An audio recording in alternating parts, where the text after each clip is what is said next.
Hello, everyone, and welcome again to the Valeo Experience YouTube channel. I'm Dr. Giselle Miller, and I'm a health psychologist, CEO of the Valeo Experience. The Valeo Experience is a psychological consultancy company here in St. Vincent and the Grenadines.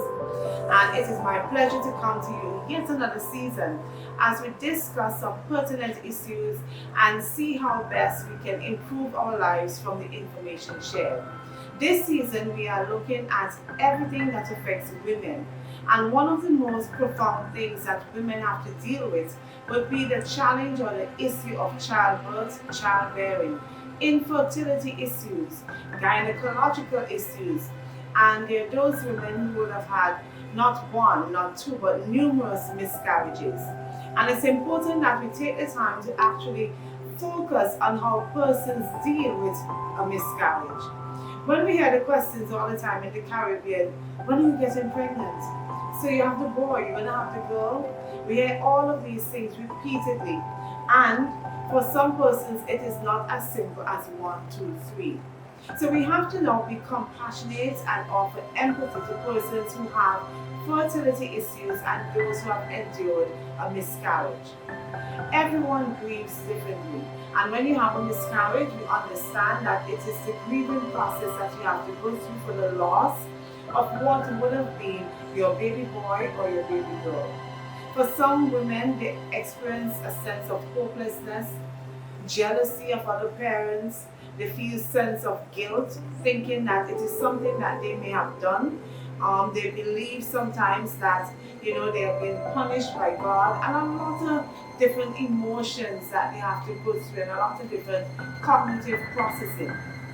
But this season, I want to take the time to actually listen to two women who are going to be transparent and open to share their experience with miscarriage. I want to encourage each woman, even as you look at this channel, that you start thinking of your own situation. And if you have endured or experienced a miscarriage, I want to encourage you that even at this time, don't feel that you have to go through it by yourself. Seek help. Find a counselor, a psychologist, or someone that you would like to share with in terms of managing your grief. Seek out family members, good friends that you can depend on as your support system. Take the time to feel what you're feeling. Take the time to embrace all of those emotions, because it is through that you have to find the strength to take the next step to move on. One day, you will have your baby boy or your baby girl. But even as you have lost a baby, lost a child, do not negate and do not think that this experience did not happen. You have to own that experience. For some women, you give your child a name. You have a space that you will go where the fetus or your baby was buried, and you can identify that this was my firstborn, this was my child. And what that does, it gives you a sense of closure. It gives you that appreciation that you carried life.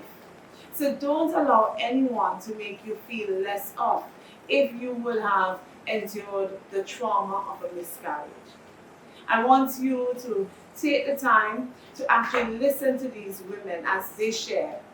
Be empathetic and remember to offer compassion to other women, because we never know what their challenge may be.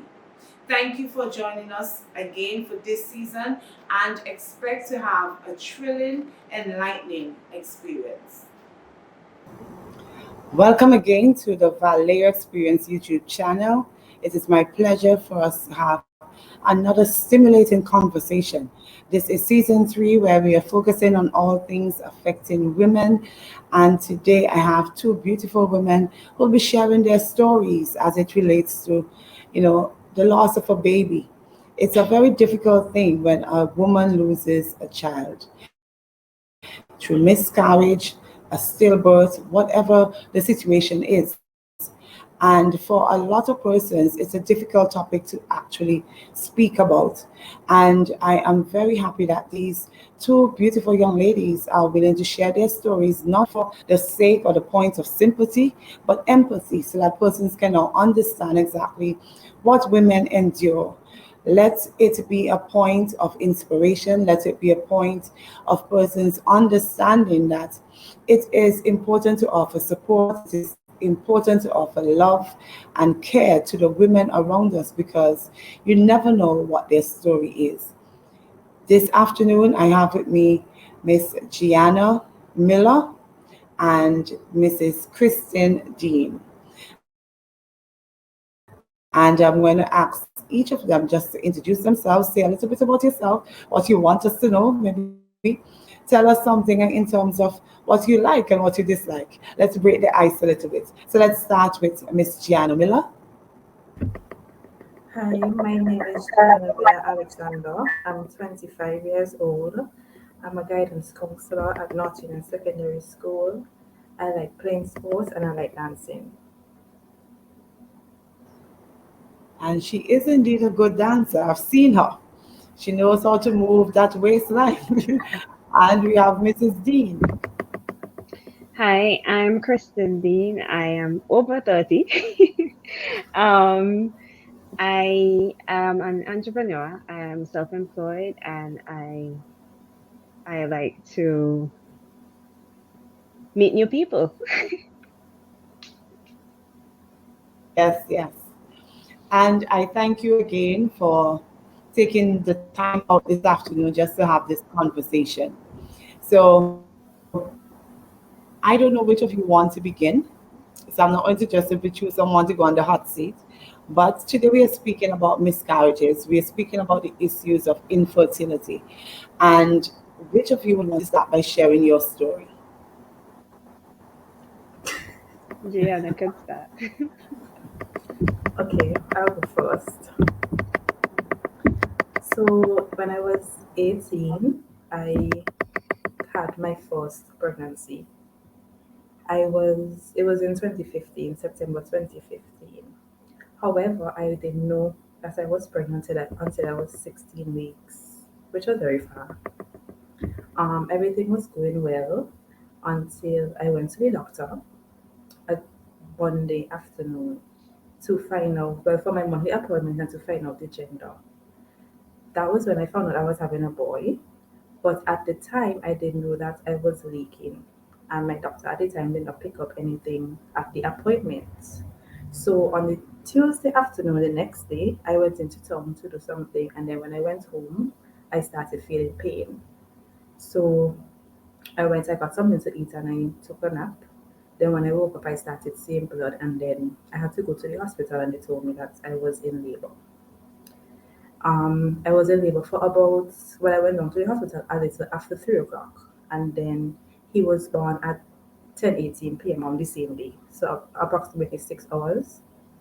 I had a normal vaginal delivery, but however, at the time, in St. Vincent and the Grenadines, babies were only viable at 30 weeks, but there was nothing much that they could have done.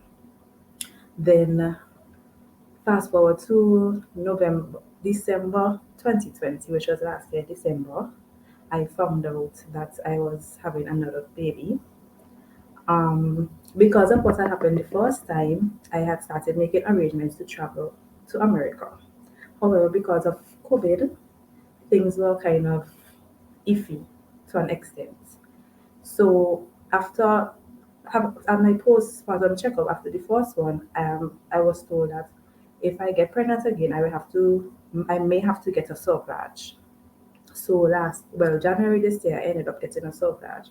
I was making arrangements to travel, but at the time, the government had changed the protocol for COVID-19 from quarantine from 7 days to 14.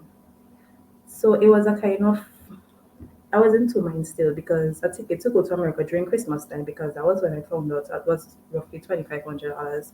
Then to come back down is another $2,500. And then when I shopped around for quarantine prices at the time, it was roughly $3,000. That's the price of one ticket. Then I still had to buy stuff for the baby plus to survive during the time. So it was a little costly. Not that I didn't have the money at the time, but when you really look at it, to be in a hotel room locked up for 14 days with a newborn with no help, just seeing four walls, it would have been a little hard. So then I decided to, just forget about it. After I had to get the Stockage, I figured, well, all will be well because that was the issue from before. So in my head, I rectified it. It could have worked. I wasn't placed on strict bed rest, but I was told to limit my up and downs. In May the 3rd, I got up to use the washroom. And then I realized that, okay, I can't stop paying. Like, I go to the washroom, I lie down, then my skin is wet again. I had to be changing my clothes out for 3 times in like half an hour.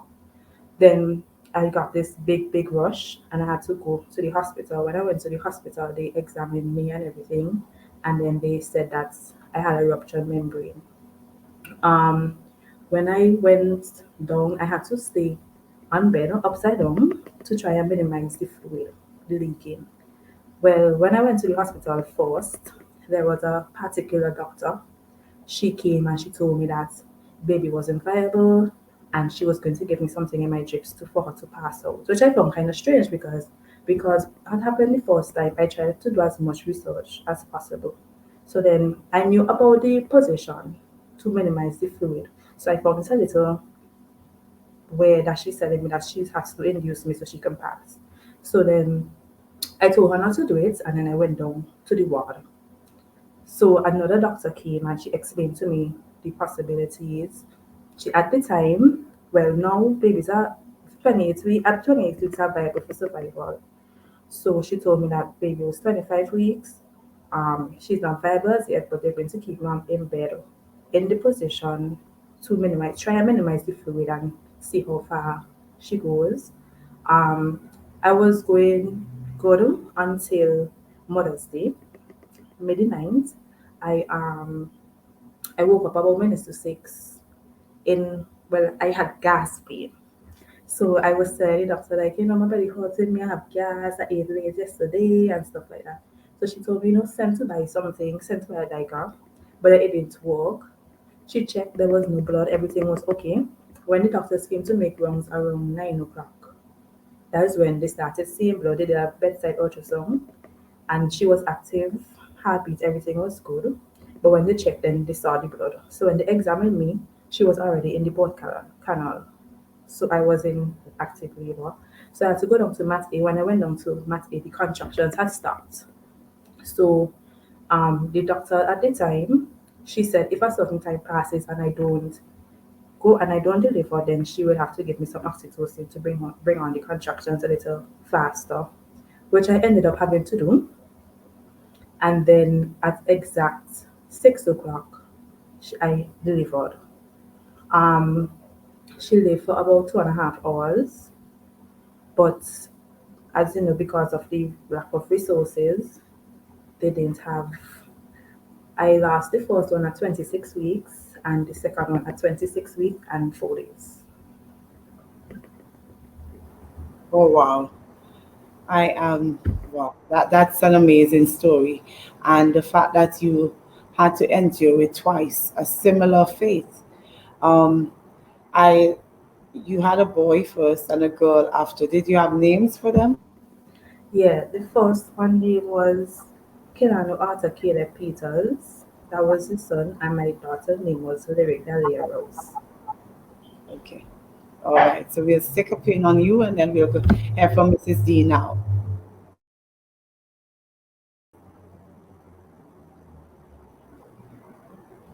You, you have to unmute. Sorry. Yeah, I was saying that that's so hopeful. Um, I had my first pregnancy in 2017.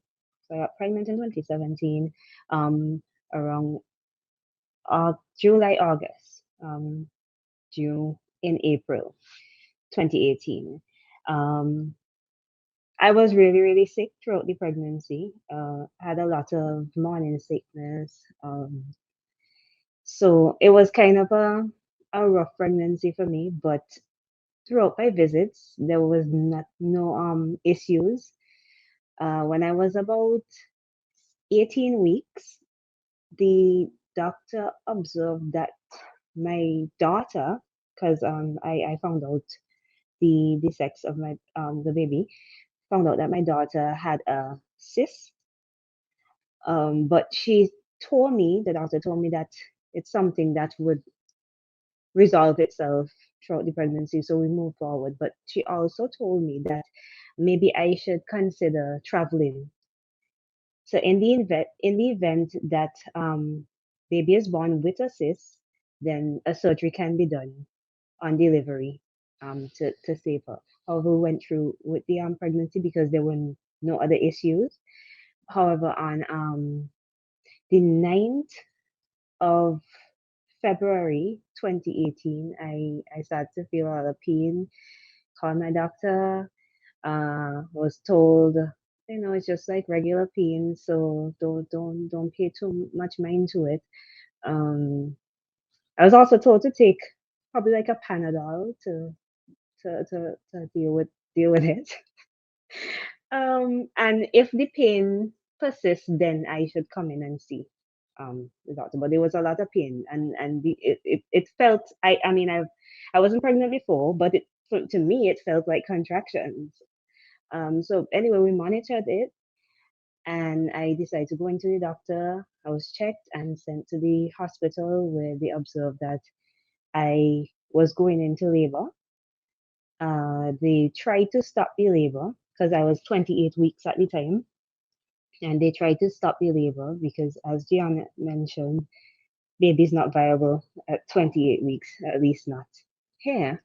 Um, so they tried to stop the labor, but the pain just persists, and I eventually went into to labor, and baby did not survive. She was born, had a heartbeat, but she died like minutes after. That was my first pregnancy. I got pregnant again in 2018 around the same time. So I thought, oh, fate. Same date, I found out I was pregnant as the last one. And I was really, really happy about it. However, by just before I was about 12 weeks, around October 2nd, I was experiencing a lot of pain. Went to a doctor. There was no blood, anything like that. So she just told me to just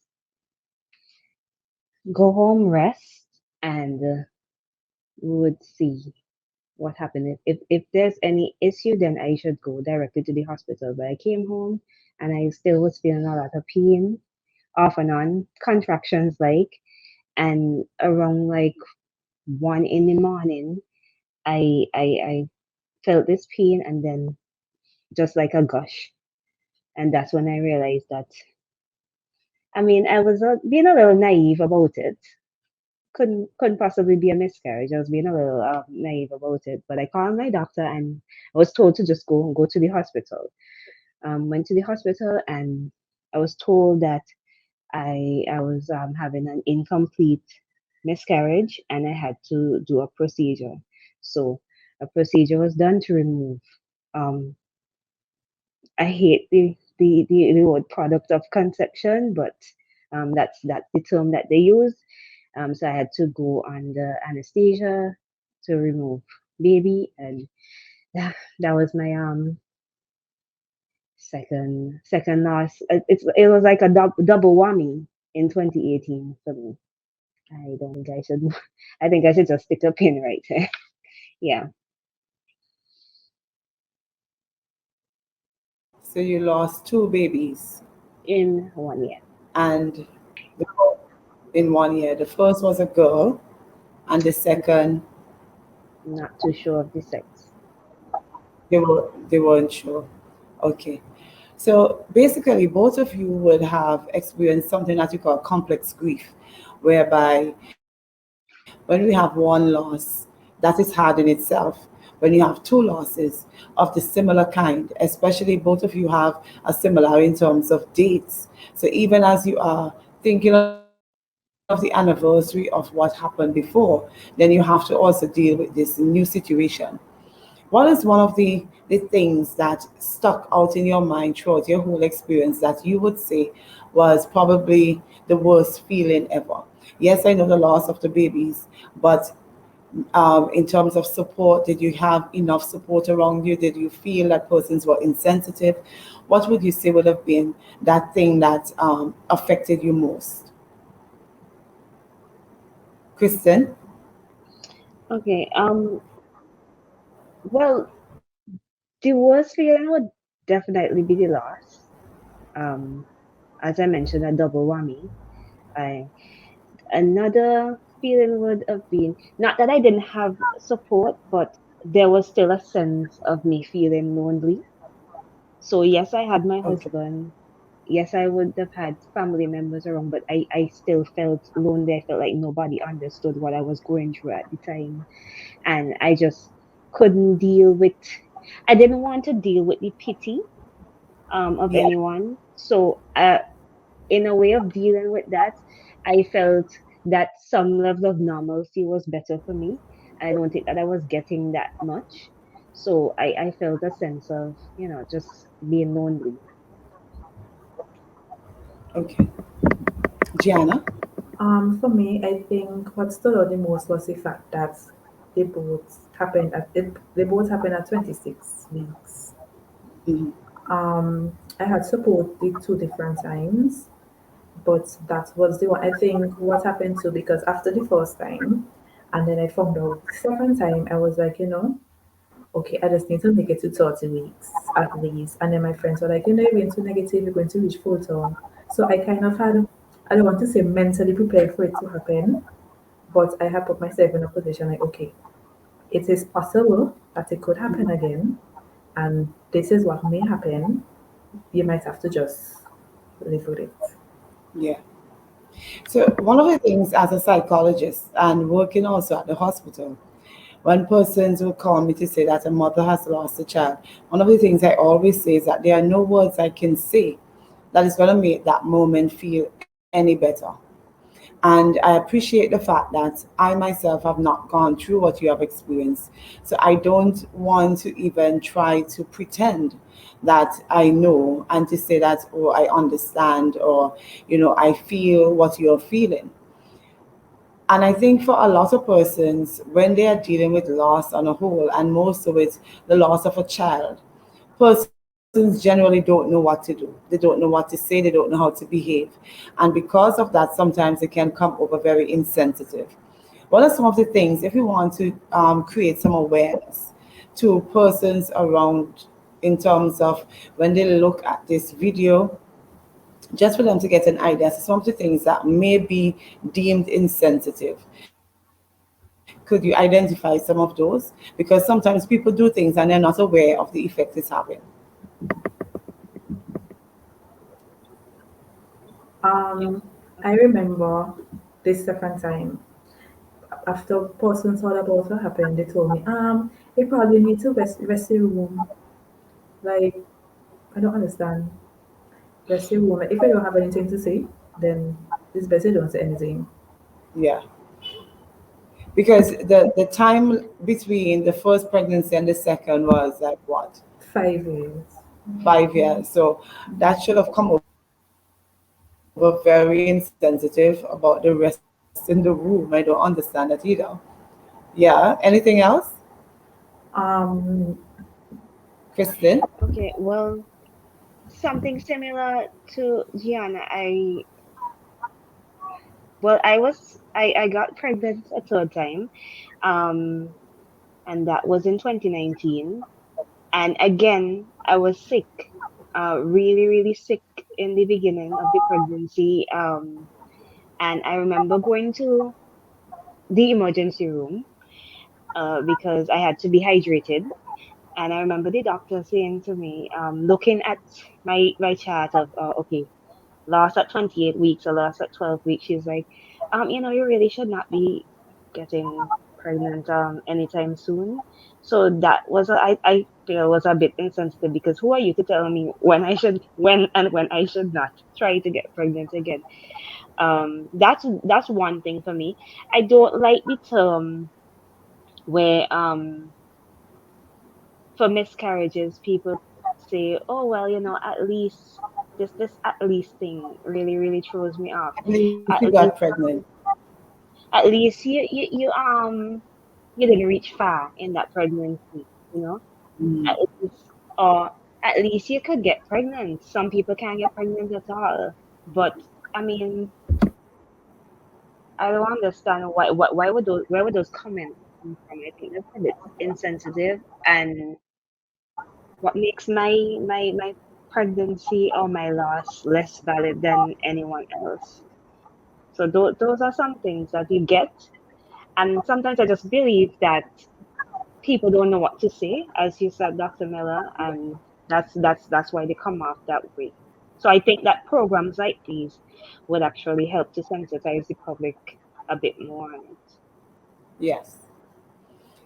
And that is so true, because one of the things you hear a person say all the time, oh, he or she is in a better place, God knows best. And once I understand that in saying that, you're basically trying to let persons find comfort in Christ and the wisdom of Christ or the knowledge of Christ. It is not the easiest thing when you are the one going through that loss.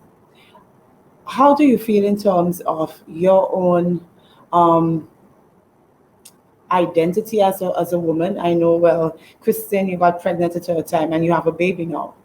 Yes? Mm, A boy or girl? a boy. A boy. And Gianna, it is still your desire that one day you're going to mother your child. Yes? So, Yeah. how do you feel as a woman, even before Kristen, before you have this third pregnancy and now have your child, how did you feel as a woman going through these laws? Did you feel less off? Did you feel as if something was wrong with you, or you did something that caused this situation to happen to you? Well, I definitely felt like something was definitely wrong with me. After that second miscarriage, and I remember sitting in the hospital and telling my husband, I don't want to do this anymore. I think that this is it. I don't I don't think that it's something that I can do. So I don't want to say that I felt like less, but I just knew that I didn't want to do it anymore. And at this point, I still don't even know how I actually got the courage to try again, because after saying that, I mean, after going through that amount of loss, I know some people would say, oh, well, they're true. Oh, well, I had six loss, or I had seven, or so. What makes you think that you're any better having just two loss than people who've had more? Still, again, does not matter the amount of loss. Loss is loss. So yeah. And Gianna? For me, well, I've never thought that I was any less. I just think that everything happens for a reason. I've known persons who reached full term and still left hospital with just their bags. I've known persons who went to the hospital, delivered, had a complication, and cannot make any more because of whatever happened. So I'm still blessed to say that I am able to go again. Yes. And I mean, that only speaks of the resilience and the courage that you have, because I know for a lot of other women, like when I think of my own story, that my mom would have said to us that we are miracle babies, my sister and I, because my mom endured literally 5 miscarriages before having us. And a lot of persons thought that she was crazy for going back, and persons made a lot of comments. She would have given me the stories, and some of it, I can't believe that persons will think that these words should come out of their mouths. But at the end of the day, you still have to know what is it you desire for yourself, and understand that even amidst the trials and the challenges you have had with the miscarriages, is that it is now placing you in a position that you can help others and be a voice for other persons. Be a voice in terms of what are some of the things that you think is lacking. Be a voice in that person's when they are going through it and they themselves can't verbalize their own pain, that you can empathize and understand and know how to reach out. And I know for Kristin, you have started this group, the Miscarried Mamas. And I know a couple persons would have said to me that they feel so inspired by your story and what you're doing on that page, an IG page, is it? Yes, it's Is it on found IG. anywhere else? No, just on IG. And what is the mission of your page? What do you hope to achieve there?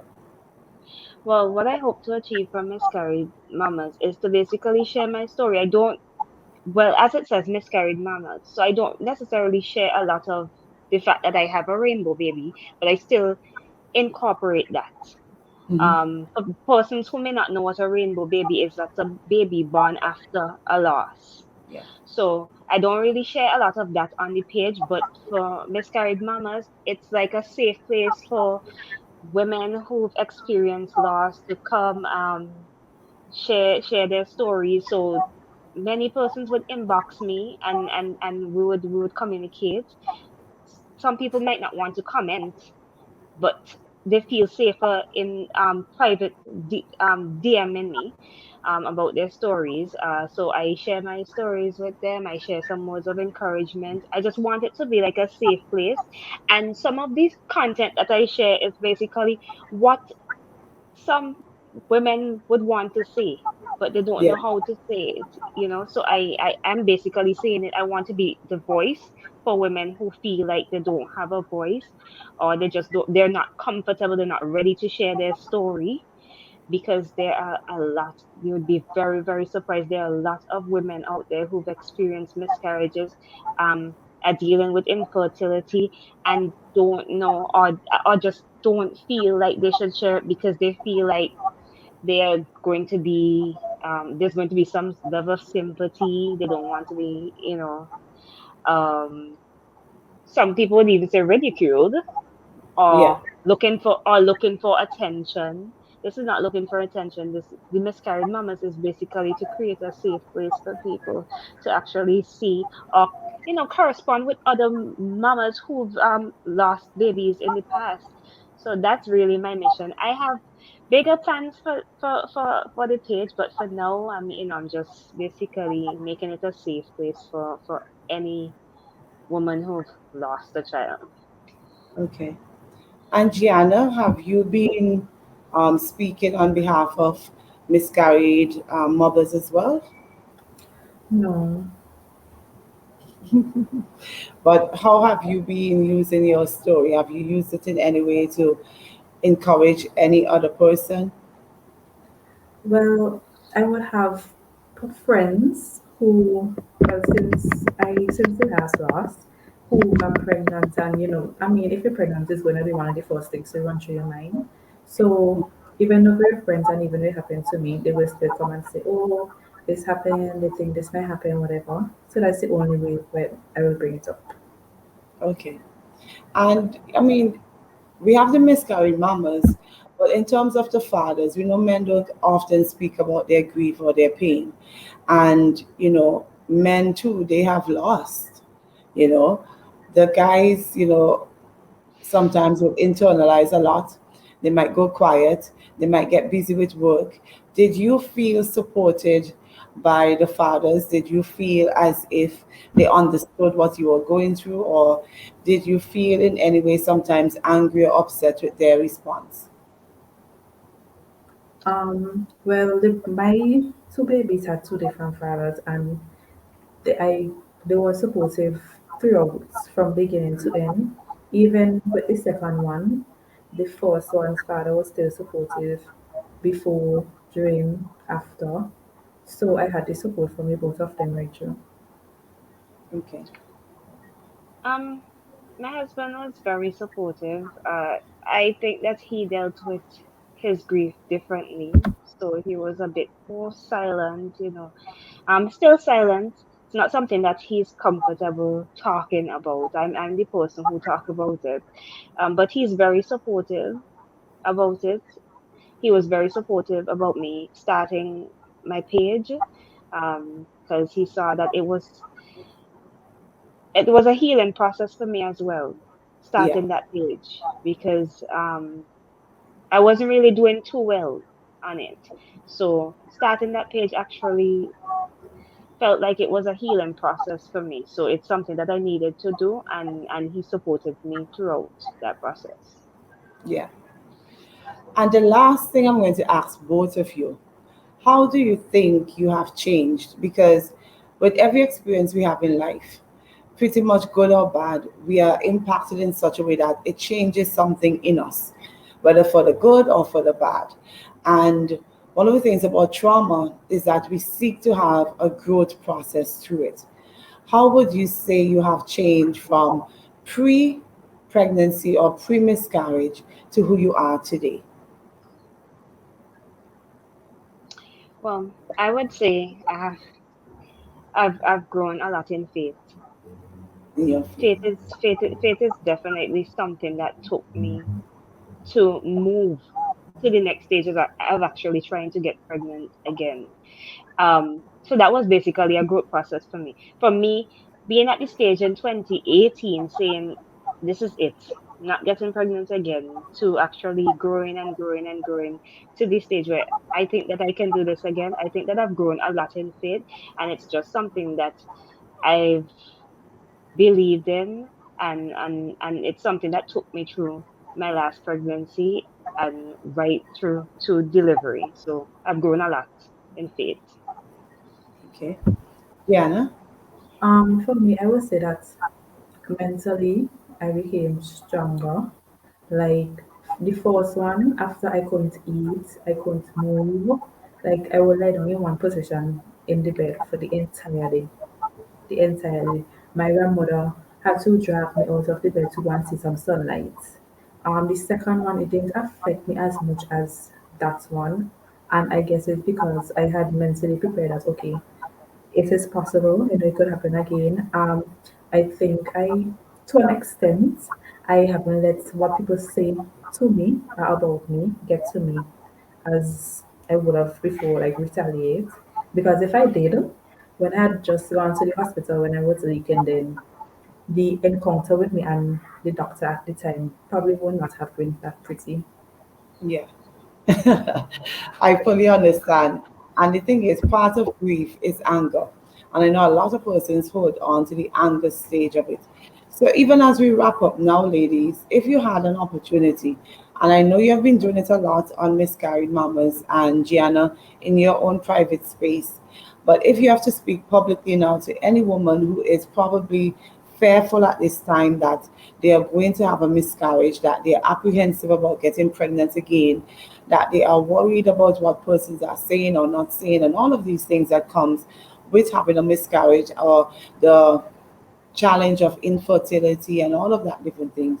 What would you say to that woman today at this moment that can be an encouragement to them even as they continue on in their own personal journeys?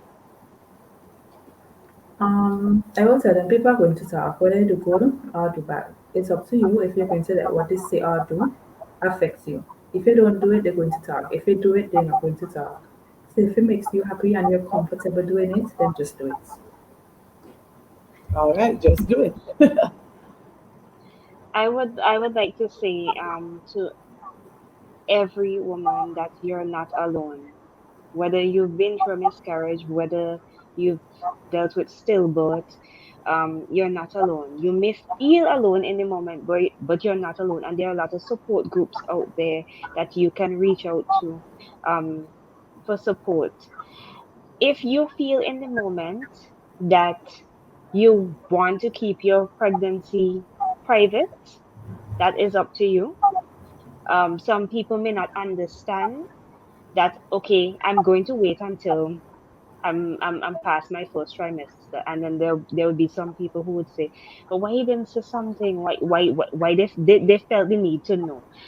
It's all up to you whenever you're ready or not to share your pregnancy with anyone. But just know that you're not alone, and there's help out there. There's support groups that you can reach out to when you're struggling. Yeah, sounds good. Thank you so very much, ladies. And for any female, any woman who have taken the time to actually come onto this channel, what I want to encourage you to do is to keep your head high. Also embrace positivity and be as faith oriented as possible, because at the end of the day, as much as we have all of the medical resources, we have persons who have studied, we have persons who are capable, everything still resides in the hands of God. And it is a matter that we have to keep trusting Him and, seeking His strength when we are feeling weak. So, thanks again, ladies, for sharing your stories. And I trust that this is going to be a point of inspiration to many others. Thank you so much. You're welcome. All right, thanks. Bye. All right. Bye bye. Bye.